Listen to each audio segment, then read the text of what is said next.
There's something I want to ask you. Oh, yeah. I saw this coming. Soarin spluttered. You did? Yes. And the answer is no. What?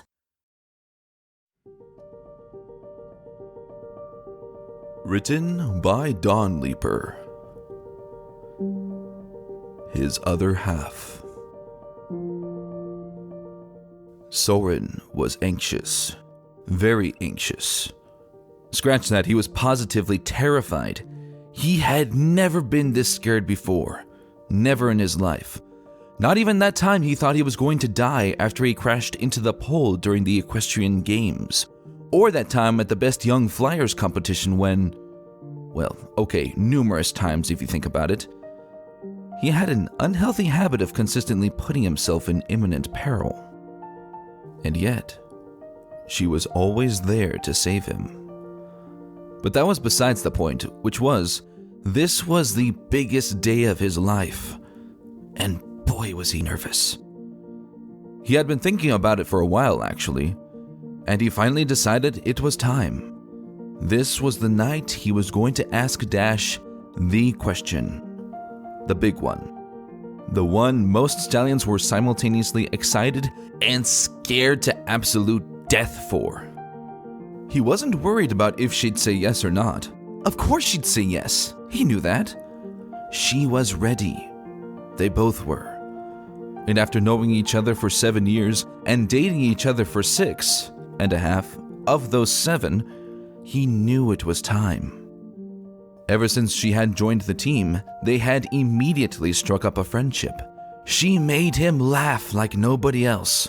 And it was really quite remarkable how close they grew within the time frame of just 6 months. Oblivious to the knowing glances and relentless teases of their teammates, what they had called playful banter and friendly competition had just been really heavy flirting. He had asked her out after 6 months on a whim, mostly to throw her off during one of their verbal sparring matches, half expecting her to shrug it off. But to his shock and secret delight, she accepted his offer. And from that moment on, he had never looked back. She wasn't perfect. She could be hard-headed and impulsive and brash, but she was also compassionate and wild-hearted, and could laugh in a way so unbridled and free it made his pulse race. And sometimes he struggled to keep up with her, but that's what made her so addictive. She was a challenge, someone who he would never tire of. And Soarin loved a challenge. There was never going to be another mare for him. Not ever. She was his everything. She was his breath, his relief, his joy, his laughter. She was everything good in him, the one part of himself that he felt was truly prepossessing. The fact that she just so happened to be the hottest Pegasus on the face of the earth was just a bonus to him. After all they had been through together, after everything, all the pain and the loss and the trauma, she was his one constant. She was always there. Loyalty in the essence. When he thought the world was going to collapse beneath his very feet, she was there to pull him up. When he thought that all he had ever known was going to be swarmed by the forces of evil, dramatic as it sounds, she was there to protect him. Protect them all. She was nothing short of a miracle. She was his happy place, his comfort. She had seen him at his worst, the darkest moments of his life, and yet somehow she was still here, still loving him. He had always appreciated her rather loud, unfazable strength, and her unwavering resolve. He had exposed himself to her, show her the parts of himself, the very depths of his soul, and she had protected them when he needed her most. He couldn't describe her. Words simply couldn't do her justice.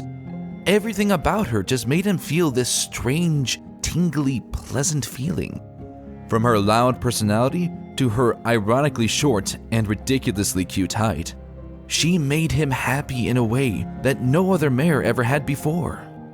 In French, they say, "Tu me manques." It doesn't mean I miss you. It means you are missing from me. Soarin had always loved that subtle phrasing. It was as accurate as he could get to describing how he felt about Dash. When she wasn't with him, not there to smile or make him laugh or crack a joke, he felt like a large chunk of him was missing. "Take care of my heart," he used to tell her when he went on press tours. "Take care of it. I've left it with you." Not that she outwardly appreciated it, though. She wasn't into mushy gestures, though he suspected, he knew, she liked it deep down. He remembered one time, during a particularly hard press tour, just after he had injured his scapulars after a nasty runway crash and had to drop out of the season, he had quite literally ran to her like a small colt who needed reassurance. He had been so sick of everything, of the nosy interviewers, of all the prying cameras, and invasions of privacy. Dash had pulled him close to her, rested his head on his shoulder, and whispered in his ear, "I can't make all your problems go away, Soarin. I can't do that. You know I can't. But I can promise you this. You will never, ever have to face them alone. We'll face them together, like a team." Because that's what they were, a team. Dash and Soarin, Soarin and Dash. That's how they'd always been known, and how they would be known. Like two pieces of a puzzle who fit together more perfectly than could be said. Her spunk and sass and snark spiced up his life. Her trust and love and faith completed him. He had tried to push her away, against his will. He had refused everyone who had interested him before her. He had not allowed himself. And they all fell victim to his status and fame, too shy to pursue anything further. But she was the only one that fought back. The only one who kept him in check, who slapped him in the face, hard. Through all his hard-working, jaunty facade, she saw him. She saw him. Not as a wonderbolt, not as a celebrity or an idol, but as him, Soarin. It was rare that someone treated him normally, unnerving even. But in hindsight, he wouldn't be surprised, for his truth was her truth. There could be no lies between them. They were connected by spirit and soul and love. "Why me?" Dash had said one night, out of little regard when they were bundled on the couch after games night. "What?" he had replied, chuckling a little. "Why me?" she had asked again, shifting her head to gaze him in the eyes. "Out of all the mares in the entire world, you chose me." Soarin had thought about it for a while. "You know why I love you, right? You're the only one I'm ever going to love?" "Yeah," she had replied, letting her chin relax back down. "I know. I was just curious." Soarin had blinked. "Well, sure. I guess I could give you a bunch of great reasons, though the list would be too long for me to write them all down. Heck, I'd have a hoof cramp for writing that much." Dash had snickered, batting him lightly on the nose. "You could have had the world, Soarin," she had said. "But I don't want the world," Soarin had replied, his voice uncharacteristically intense. "I want you. Don't you see?" Dash had raised an eyebrow playfully, although her eyes were potent and thoughtful. Then Soarin had laughed, because she really didn't see. "They're the same. The world and you. My world and you." Dash had smiled then. Not a grin, not his favorite smirk, not a teasing sneer. A smile. Simple, sweet, and breathtakingly stunning. For all her tough demeanor and strong persona, Soarin had always been able to see how truly beautiful she was. her affectionate side that only really emerged around him, her softness and sheltered vulnerability. Because he could see that underneath the slender, lean muscles and the rough appearance and the windswept mane that seemed to be eternally in an endearing mess, there were two rosy pink eyes framed with long, dark lashes that shone with infinite possibilities like all the stars in the sky. And that under the carefree, tough attitude, her gaze was intelligent, contemplative, and pensive, with eyes that darkened considerably according to her mood. Soarin's mother had always said that the eyes are the window to the soul. Good, Dash had said, curling closer. Oh, and by the way, What? you're my world as well. And then she had snorted, because really, that was humongously cheesy. But if the world was crashing down around them, and the sky was burning and everything was fading, the only thing Soarin would care about is Dash. Because if he was a wanderer, lost and alone, he would always, inevitably, find his way back to her.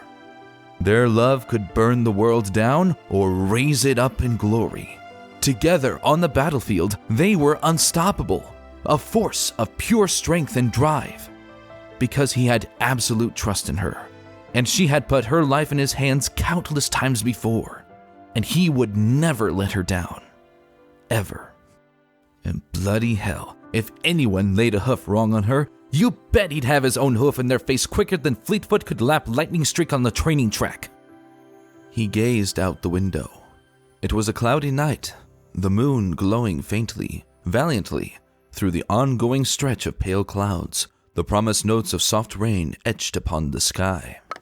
He pulled open the window to his room, leaping out of it and into the cool night air. The air was sweet and fresh. Billowing clouds of milky white highlighted silver in the light of the moon. He flapped his wings, gaining more and more height until there was nothing between him and the moon, a bright crepuscular lantern surrounded by sprinklings of stars. He landed on a cloud, the impact causing a few wispy trails to cascade softly down its side. It was so quiet up here. Just a sea of ongoing puffy waves that rippled with the wind. And he simply sat there for a while, thinking. It was one of his favorite places to think. The serenity, the silence, the deafening quiet. His thoughts were louder and clearer. How trivial they all were in the end. Just insignificant, impermanent things, bustling around with their busy little lives, all destined for the same thing in the end. Life was precious. You had to make the most of it while you could. And he knew exactly what he wanted to do with his. Hey, A raspy voice sounded quietly from behind him, as if on cue. Soarin smiled. He hadn't heard her landing on the cloud. He turned around to see Rainbow Dash standing on the patch of cloud behind him, her wings folding neatly behind her. And for a moment, he was breathless, for the moonlight seemed to shine off her cobalt coat as clear and smooth as water, her mane reflecting the shards of metallic rays as if it were composed of spectrum shrapnel, gleaming with a bewitching luster. Her eyes were luminous under the dark lashes, which were silver flecks in the moon's reflection, and the two magenta orbs seemed to sparkle like the stars above them, glowing with incandescence. And in the crepuscular lighting, Soarin thought, her wings, large, slender, and feathered, seemed to shimmer with the radiance of some sort of avenging warrior angel. Gosh, sometimes he still couldn't quite believe she was really, truly his, and only his. Dash collapsed on the ground next to him with a soft oomph, crossing her forearms as she rested her chin on her hooves, leaning into his side with a warm familiarity. I knew I'd find you up here. Dash smiled, rolling her eyes. Hey, he acknowledged her, extending a wing across her back. Where have you been all day? Oh, Fleetfoot and Spitfire dragged me out to that posho spa in the city center. Was a bit random, to be honest. Spitfire was never the type for a spontaneous girls' day out. And then Fleetfoot decided she wanted to play a gargantuan game of wing ball. So I got dragged into that before training with Idris. Oh, they're that new recruit squad you're training, right? She nodded. Soarin grinned. He had asked them to distract her all day. On the outside, he was playing it cool. But on the inside, his prior piece had turned into a mess of frantic nerves and rickety heartbeats. That's fun, he replied, chuckling. Could she hear the nerves in his voice? I've just been hanging up here for a while. I know, Dash said. I had to ask about 4 million ponies if they'd seen you. And it was only 5 minutes ago I figured you'd be here. It was their place, really. The highest clouds above the compound. It was where they went the night after their very first Grand Galloping Gala. I don't know. There's just something about this place, you know? Soarin pondered. Like, maybe this is how Luna feels every night, looking down on us oh-so-lowly mortals, whose lives are just brief, flickering flames in an endless circle of life. It can't be that lowly. She's dating one of us. Who is it? That guard? Dash snorted, rolling over to dangle a leg off the cloud side. Besides, you'd be that one stubborn birthday candle who refused to go out. Like, seriously, how many times has the universe tried to kill you off now? Hey! Soarin laughed, poking her in the side. I'm trying to be all deep and philosophical here, you instigator. You're ruining the moment. Then tell me, O wise one, why art thou up here amongst the heavens? Dash half sang dramatically, flinging her arms up languidly to the sky in a large gesticulation. Soarin snickered, rolling onto his back next to her. I don't know. Maybe I was stargazing? Stargazing my eye. You've never stargazed in your entire life. On the contrary, Soarin smirked, rolling so his forelegs pinned her from either side, his grin widening as she tried to push him off, but couldn't. I believe I have. You're looking at the head of Cloudsdale Elementary Astronomy Club. Really now? Dash chuckled. Well, I feel privileged, O great foreseer. I didn't know that. Yeah, well, Soarin said, lowering his head down to hers so that he could feel her hot breath on his lips. There's a lot you don't know about me yet. Well, I guess, Dash said, her eyelids fluttering half shut. I'll just have to find out. She smiled up at him, and Soarin's heart did a happy little leap. Besides, she continued, her smile deepening into a devilish smirk, I do know one thing. One very helpful thing. Oh yeah? Soarin rolled his eyes. And what's that? That you're faring extremely, ridiculously. Ridiculously what? Ticklish! Dash yelled, rolling them over suddenly as she tickled her feathers viciously against his sides. Soarin exploded into a mixture of yells and uncontrolled laughter, squirming to get away from her. Stop! His mare friend relented enough for him to retaliate, diving at her and pushing them both back to the soft cloud surface. They wrestled playfully for a few moments longer, before collapsing back and resting next to each other once more. Soarin ran a hoof tenderly through her hair as she nestled her head into his shoulder. I used to love stargazing, you know, Dash mused, folding her hooves behind her head. When I was a filly, my dad used to tell me they were fireflies, waking up all across the night sky after sleeping all day. And then, of course, when I was 7, cheerily had to burst my bubble by telling me that they were actually massive balls of white-hot gas burning thousands of light years away. Bit of an anticlimax if you ask me. Fireflies are much more plausible. Fireflies, Soarin snorted. Only you. You want to hear something philosophical? Well, you know that feeling when you heat food up in the crappy lounge microwave and it's still cold in the middle, but you keep eating it anyway because our lives are all pointless in the end and entropy is unavoidable and the world is full of callous and casual destruction? No? Soarin laughed. Yeah, neither do I. But Silver has talked about it a lot. The old guy's kind of a pessimist now that I think about it. I'll say. Anyway, who cares? I gave up metaphysics when I was 16. All I need to know is what angle to set my trajectory on, and if I'm honest, I wing it every time. He's kind of got a point though, if you think about it.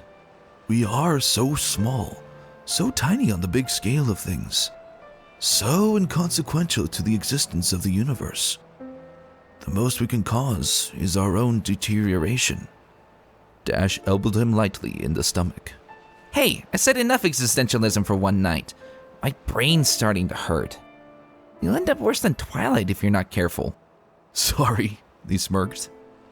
They fell into an easy silence as the sky above them glistened and twinkled with a million fiery pinpoints, scattered like sprinkles across a sky of black velvet, basking in the glow of the fierce silver moon. The scene was calm and beautiful, and yet it had this immense subtle power, like it could bear the weight of the sky crushing down on it, like it could expand up into the air and fill the whole world with its beguiling enchantment. This was it. He was going to do it. It felt right. Hey, Dash? He asked, taking a deep breath. She turned to him with an eyebrow raised questioningly. What's up? There's something I want to ask you. Oh, yeah. I saw this coming. Soarin spluttered. You did? Yes. And the answer is no. What? Yeah, you know, about the hot tub in the med bay. We decided against that. Though you wouldn't know that since you didn't turn up to the meeting. I was surprised Spitfire didn't lose her head. Oh. Yeah, right. Why? Dash raised an eyebrow suspiciously. What were you going to ask me? Oh, nothing. Oh my gosh! Dash half shouted, her eyes lighting up. Soarin's heart raced. Had she figured it out? Did you see that shooting star? Dash sighed, leaning her head against Soarin's shoulder. That's the best shooting star I've seen since Luna got unbanished. Of course, mostly we were all focused on hoping she wasn't going to turn back into some sort of flying death donkey. You mean Nightmare Moon? Soarin laughed as he felt his heart almost drop out of his chest with relief. He silently thanked Luna for her fondness of flying lumps of rock on fire. Well, maybe it's a good omen, he shrugged. For what? Dash asked, propping herself on an elbow casually.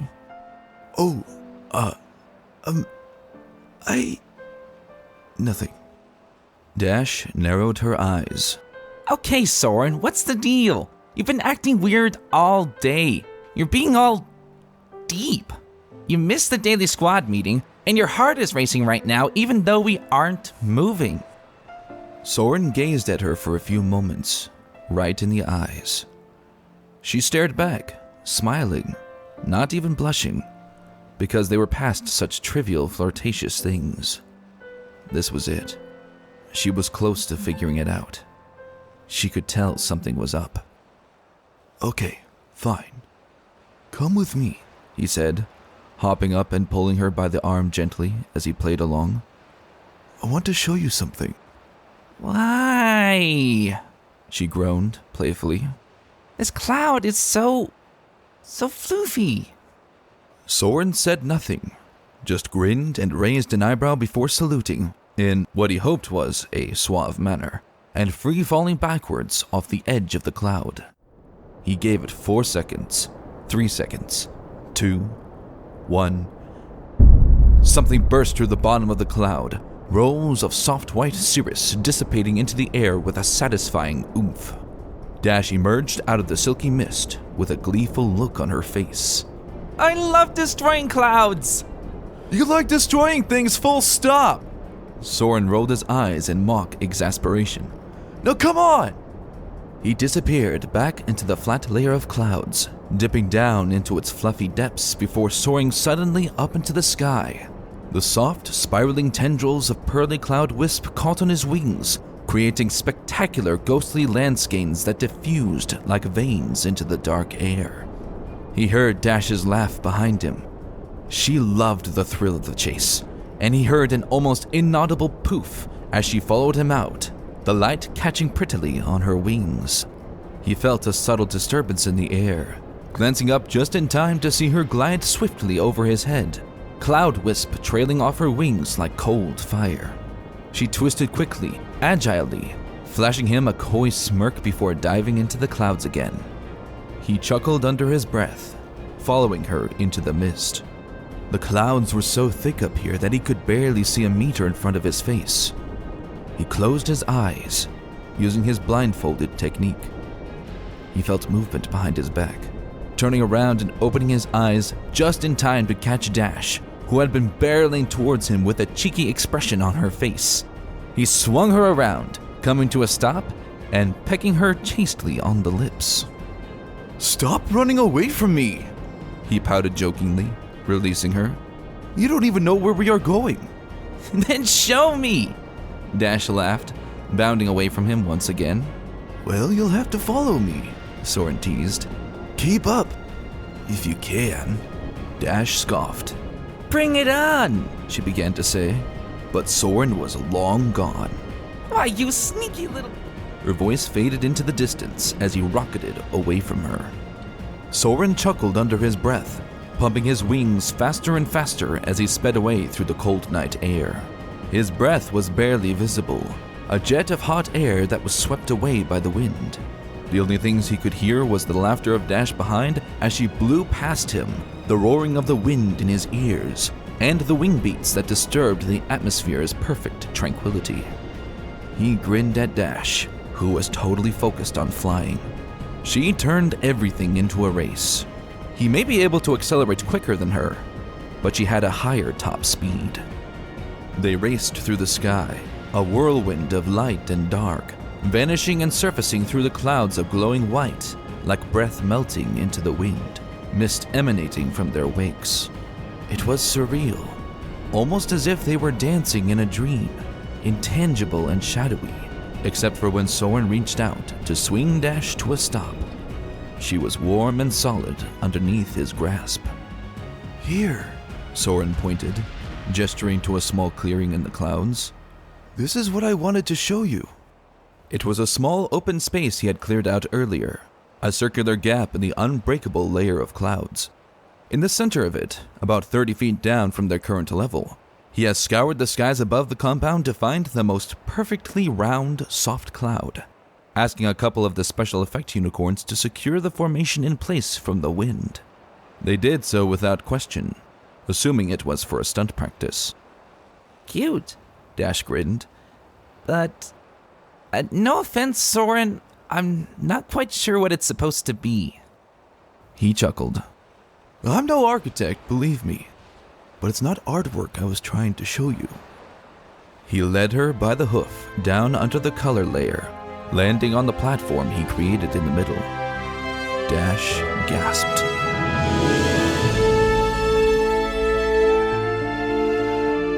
The dark hours of the morning had started to bleed into sunrise, and Canterlot had been caught in the magical moment just as the light started to tunnel from beneath the skyline, the ether surrounding it blushing scarlet with hints of tangerine and honey, arising in the way that most natural forces do, needing not an invitation, but feeling its welcome nonetheless. The city was spectacular. Its spires and towers were illuminated, basking in the glow of the distant sunrise. The sky burned in the distance, casting out warmth and light like a fire, and the sun peeked over the horizon like a fox out of its den. The streets wallowed in the molten colors, salmon pinks and vermilion reds shining in the reflection of windows and lakes across the city, the brilliant gold and vibrant apricots blending into one as it stretched across the vast, glorious expanse. Luna's nights may be gorgeous, but Celestia's sunrises were something of a performance. It reminded me of you, Soarin said, turning his vision away from the picturesque view to one that was, in his opinion, 1,000 times more beautiful. Dash flushed red and tried to hide her grin. "You're so corny," she snorted, covering her face with a hoof. "Can I get an extra side of cheesiness to go with my corn taco?" Soarin pulled it down gently. "But you love me," he grinned cheekily, cocking his head to one side. Dash rolled her eyes fondly. "But I love you," she agreed. "Good," Soarin said, clearing his throat, "because there is something I would like to ask you." He took her hoof in both of his tenderly, kneeling down on one back leg. Dash gaped at him. "Dash, I have loved you since the day I met you. And I know that sounds cliché and cheesy and corny, but I'm sorry. All the mayors I've met have either been with me for fame or money. And then you came along, and you spoke to me like I was normal.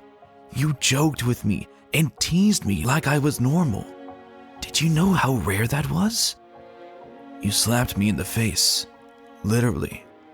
To this day, I am forever thankful that you are the strong, resilient, stubborn mayor you are, because if you weren't, I don't know where I'd be right now." Dash's eyes sparkled, teary and shining as she bit her lip, hard. Usually she wasn't prone to such feminine gestures, but he could tell that what he just said meant a hell of a lot to her. Besides, he knew her better than anyone else, matched with only her parents. He had a speech all planned. It was going to be full of carefully crafted sentences trying to perfectly describe what he felt. But looking at Dash, her eyes shining with trust, the words melted away into his heart. They didn't matter. He would speak from his heart. He would speak as himself to her, like she had done to him the first time they met. "You are, by far, the most incredible mayor I have ever had the privilege of meeting, let alone loving. You amaze me every day with how talented and ferocious and strong you are.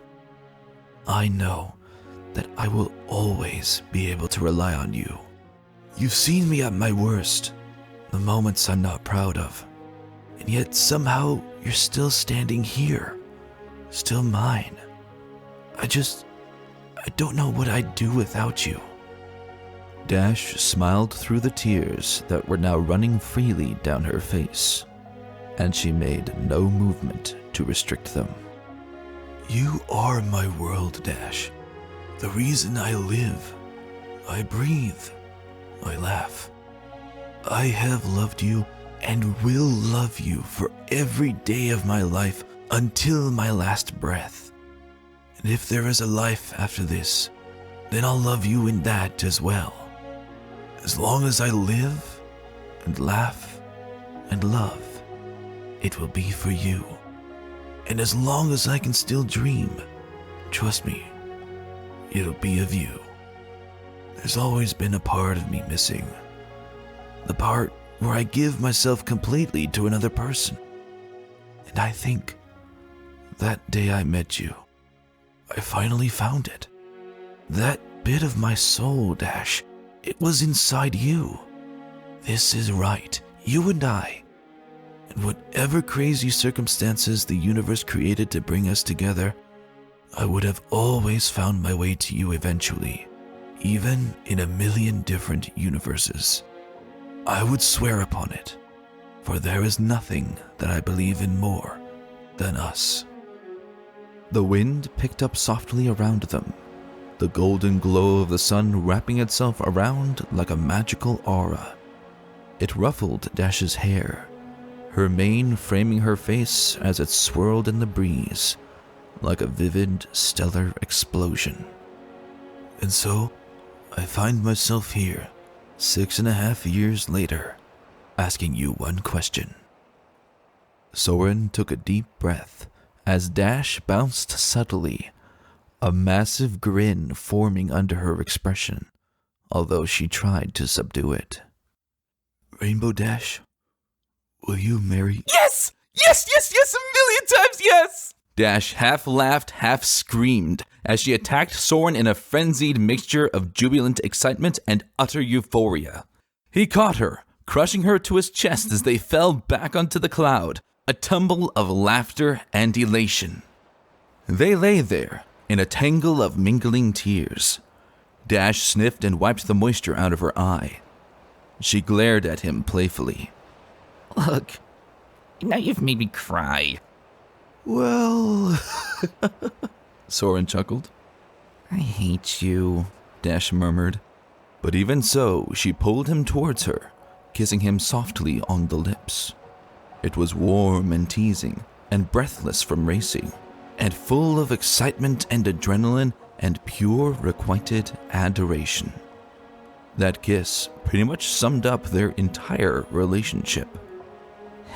That, Dash sighed finally, was the most romantic proposal in the history of the world. Rarity is going to absolutely die.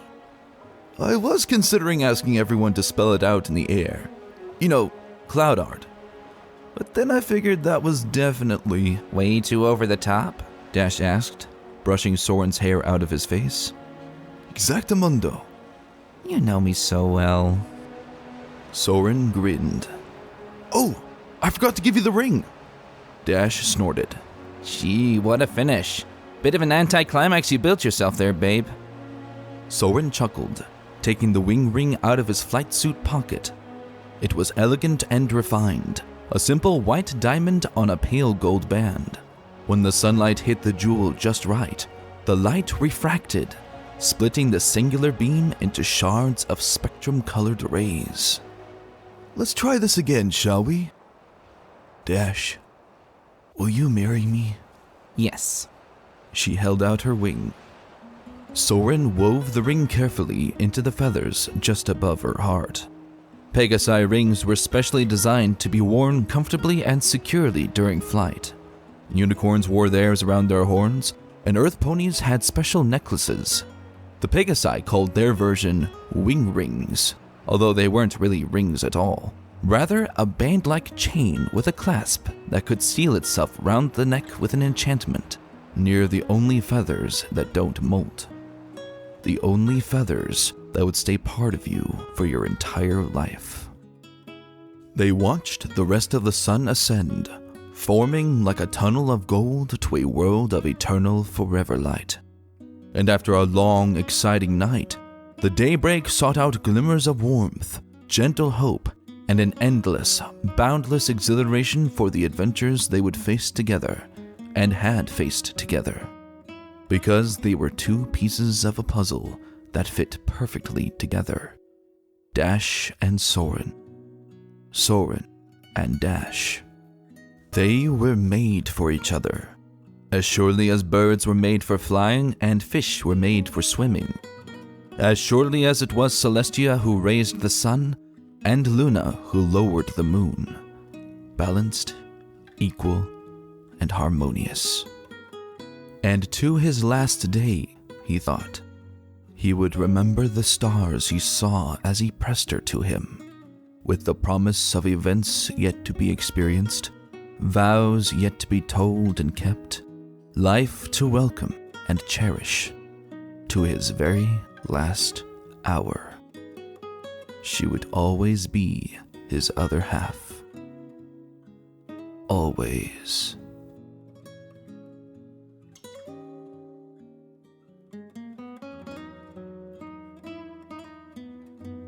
Hello everyone, my name is Contro, and if you enjoyed this video, go ahead and hit that like button, comment your thoughts down below, and subscribe for more readings just like this one right here.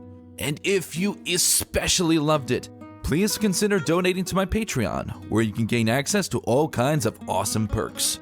Thank you so much for watching, and I'll see you in the future.